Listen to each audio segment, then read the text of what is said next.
geeridan naxdinta lahayd ee ku timid allaha u naxariistay sheekh cumar xaaji cabdi sultaan sheekh cumar faaruuq ayaa waxaa la sheegay inuu ku geeriyooday magaalada Jidda ee dalka boqortooyada Sacuudi Arabiya.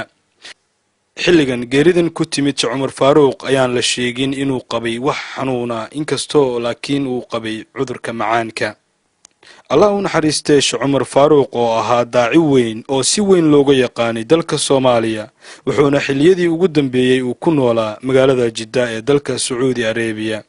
12 bilood ka hor ayaa TV-ga Universal uu soo booqday gurigiisa oo ku yaala magaalada Makka isagoo aad u caafimaad qabay oo waliba dadka qaar ay dhihi jireen sheekhu sariir buu ku aruuray, laakiin xilli aan la kulmay sida aad arkaysaanba isagoo waliba uu igala socday kordeerka gurigiisa ilaa aynu soo gaarno fadhigiisa.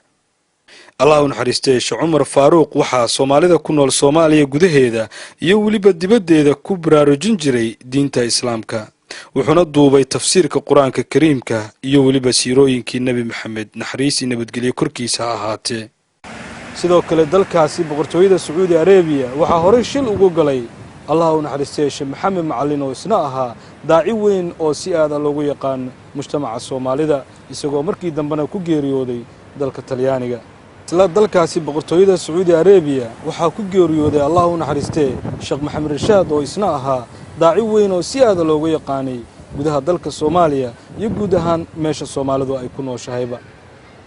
naxariistii janna allah siiyay sheekh cumar faaruuq waxa uu ku dhashay magaalada Carmoole ee deegaanka ismaamulka Soomaalida ee dalka Itoobiya.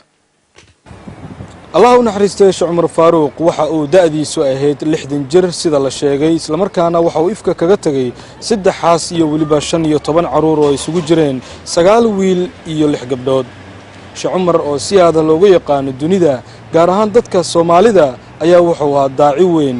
fattaqullaha واصلحوا ذات بينكم Soomaaliya alla ka baqa waxa kala tabanaysan ka heshiiyo fadhi iyo deganaan uga wada hadla ilaahna taas inuu Soomaaliya ku hanuuniyo baan ka baryayaa fidnadana uu ka damiyo ka qaboojiyo wabillahi tawfiiq.